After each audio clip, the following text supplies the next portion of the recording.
જૂનાગઢમાં સરકારી શાળાઓનું નવું શૈક્ષણિક સત્ર શરૂ થયાને 10 દિવસથી વધુ સમય વીતી ગયો હોવા છતાં વિદ્યાર્થીઓ માટેની ટ્રાન્સપોર્ટેશન સેવા શરૂ થઈ નથી।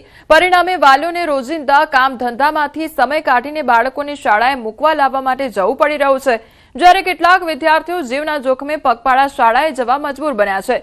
વાલીઓની રજૂઆતો બાદ જિલ્લા શિક્ષણ અધિકારીએ સ્પષ્ટતા કરી છે કે ધોરણ 1 થી 8ના આશરે 3827 વિદ્યાર્થીઓ માટે ટ્રાન્સપોર્ટેશનને મંજૂરી અપાઈ ગઈ છે અને આવતીકાલથી વાહનો શરૂ થશે। ત્યારે જો કે દર વર્ષે શૈક્ષણિક સત્ર શરૂ થતા પહેલા જ યોગ્ય આયોજન કેમ થતું નથી તે સવાલ પણ હજુ યથાવત છે। દર વર્ષે ગયા વર્ષે તો બસની સુવિધા હતી, આ વર્ષે ખબર નથી કેમ વેકેશન ચાલુ થયું, શાળાઓ ખુલી, વેકેશન પૂરું થયું, શાળાઓ ખુલી, હજી 8-10 દિવસ થયા, હજુ સુધી બસની સુવિધા ચાલુ કરવામાં આવી નથી। સરકારી શાળાની કોઈ પણની બસ સુવિધા ચાલુ નથી થઈ। જૂનાગઢમાં બાલવાટિકાથી લઈ અને ધોરણ 8 સુધીમાં અંદાજિત 3827 વિદ્યાર્થીઓ આનો લાભ લેનાર છે। આ તમામ વિદ્યાર્થીઓના ટ્રાન્સપોર્ટેશનની મંજૂરી આજરોજ સવારે જ અત્રેથી આપી દેવામાં આવેલ છે અને આવતીકાલથી તમામ આ બાળકોનું ટ્રાન્સપોર્ટેશન શરૂ થઈ જવાનું છે। જૂનાગઢ કોંગ્રેસમાં આંતરિક ભડકો સર્જાયો છે। જિલ્લા પ્રમુખ સામે લાગ્યા છે નાણાકીય આક્ષેપો, તો ચૂંટણી ફંડના રૂપિયા ચાવ કર્યાના આરોપો લાગ્યા છે। જિલ્લા પ્રમુખ અમિત પટેલે અંગત ખાતામાં રાખ્યા પૈસા, ત્યારે કાર્યકર ધીરુભાઈ કુંભાણીએ પર્દાફાશ કર્યો છે। અનેક સભ્યોને ચૂંટણી માટે પૈસા ન આપ્યાનો આરોપ લગાવવામાં આવ્યો છે। આ તમામ રકમ જિલ્લા કોંગ્રેસ સમિતિના પ્રમુખના ખાતામાં જમા કરવામાં આવી। એ જે તે સંગઠનના પ્રમુખોને ચૂકવવાની જવાબદારી જિલ્લા પ્રમુખની હતી। એ મુજબની રકમ મને તો ચૂકવવામાં આવી નથી, પરંતુ મને જે સમાચાર મળ્યા છે એ મુજબ 4-5 અન્ય શહેર અને તાલુકા કોંગ્રેસ સમિતિઓના પ્રમુખોને પણ ચૂકવવામાં આવી નથી। તો જૂનાગઢ કોંગ્રેસમાં આંતરિક ભડકો સર્જાયો છે। જિલ્લા પ્રમુખ સામે નાણાકીય આક્ષેપો લાગ્યા છે। ચૂંટણી ફંડના જે રૂપિયા છે તે ચાવ કરી ગયા હોય તે પ્રકારના આરોપો લગાવવામાં આવ્યા છે। જિલ્લા પ્રમુખ અમિત પટેલ અંગત ખાતામાં પૈસા રાખ્યા હોય તે પ્રકારના આક્ષેપ કરવામાં આવી રહ્યા છે।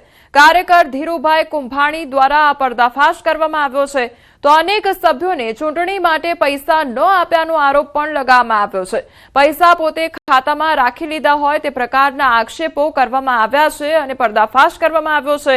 તો જૂનાગઢ કોંગ્રેસનો આ મામલો સામે આવ્યો છે કે જ્યાં આંતરિક ભડકો સર્જાયો છે, જિલ્લા પ્રમુખ સામે જ નાણાકીય આક્ષેપો કરવામાં આવી રહ્યા છે।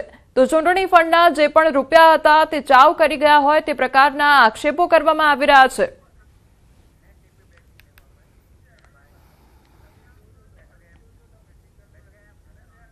દિલ્હી કોળી સમાજના સંમેલન મુદ્દે જાહેરાત કરવામાં આવી છે, તો કુંવરજી બાવળિયાની મોટી જાહેરાત સામે આવી છે। સમાજના હોદ્દા માટે ચૂંટણી નહીં લડવાની જાહેરાત કરવામાં આવી છે।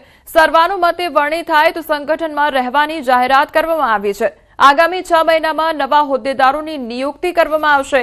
અખિલ ભારતીય કોળી સમાજના નવા હોદ્દેદારોને નિયુક્તિ કરવામાં આવશે। યુવાનો મહિલાઓને પ્રાધાન્ય આપવા બનાવાયો છે આ એજન્ડા।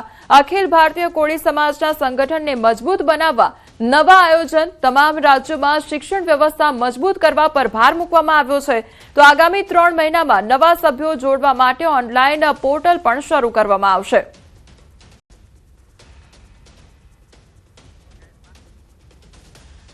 નહીં, હું આગામી 6 મહિના સુધીમાં આ બધી વ્યવસ્થા ઊભી કરી દઈશ અને પછીથી ચૂંટણી હું નહીં લડું। કદાચ એ સર્વાનુમતિ જવાબદારી સોંપે એ વાત અલગ છે, પણ 6 મહિના પછી આ સંગઠનમાં હું ચૂંટણીથી ફરી વખત અધ્યક્ષ બનવા માગતો નથી। યુવાઓ અને મહિલાઓને આમાં પ્રાધાન્ય અપાય અને બંધારણની જોગવાઈમાં પણ એનો સમાવેશ થાય।